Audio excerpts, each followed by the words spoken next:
मग सरांनी काय काम नाही.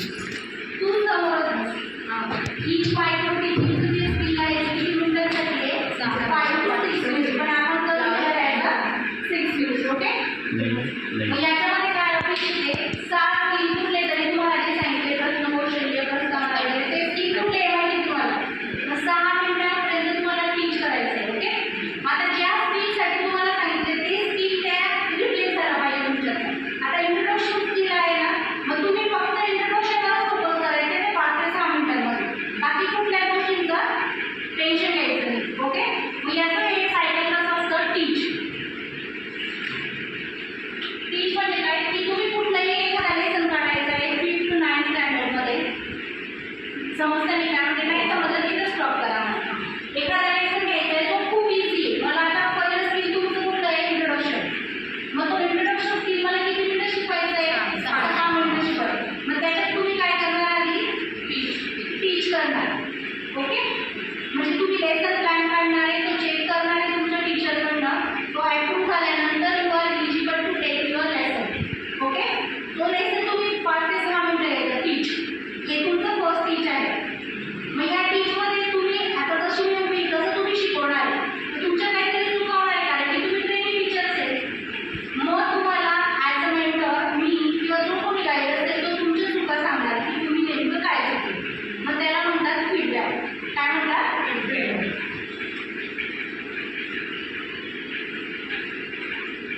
मग आता फीडबॅकमध्ये तुम्हाला एक्झॅक्ट लक्षात आलं की काय चुका झाल्या नाही झाल्या. ओके, मग तुम्ही पुन्हा तोच लेसन काय करायचं तुम्हाला? ओके, रीटीच करायचं आहे same lesson with your mentor feedback. समजलं? म्हणजे ज्या काही चुका आधी झालेल्या होत्या त्या या रीटीचमध्ये व्हायला नको. इथं हे स्किल तुमचं संपत आहे. एक स्किल कोणते? ओके, इथपर्यंत काही प्रॉब्लेम? मॅडम टीचमध्ये आपण जे घटक घेणार आहे तेच घटक रीटीचमध्ये राहतील. म्हणजे तुम्ही हा एक किती वेळा लिहिणार आहे? 2 वेळा. लिहिताना चुका नाही करणार आहे तुम्ही. एकदा तो फेअर झाला चेक झाला तुम्ही ॲज लिहिणार आहे.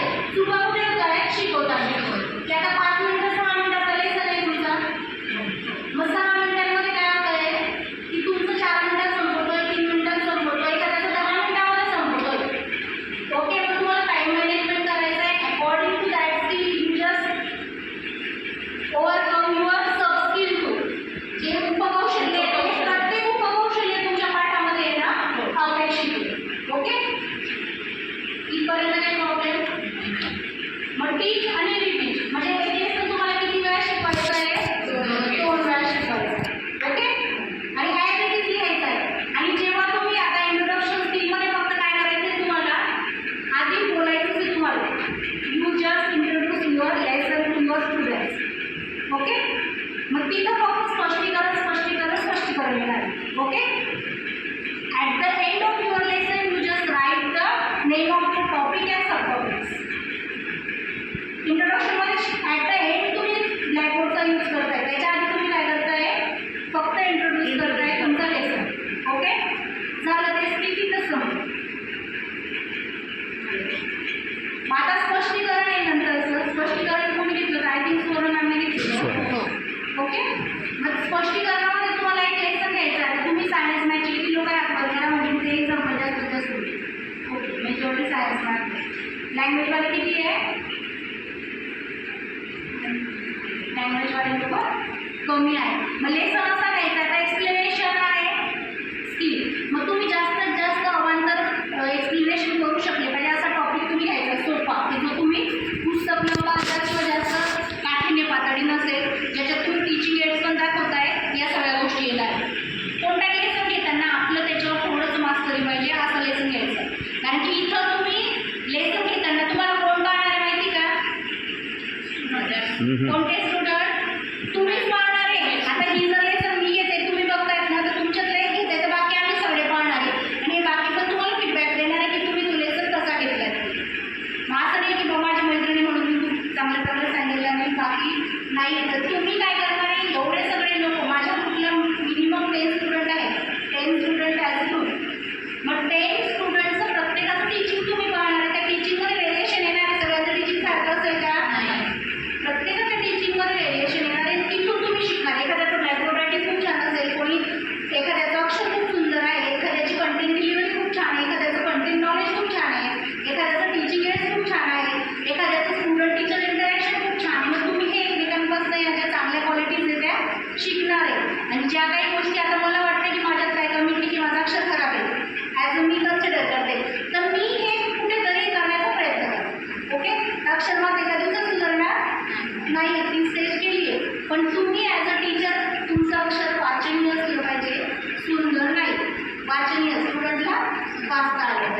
ओके.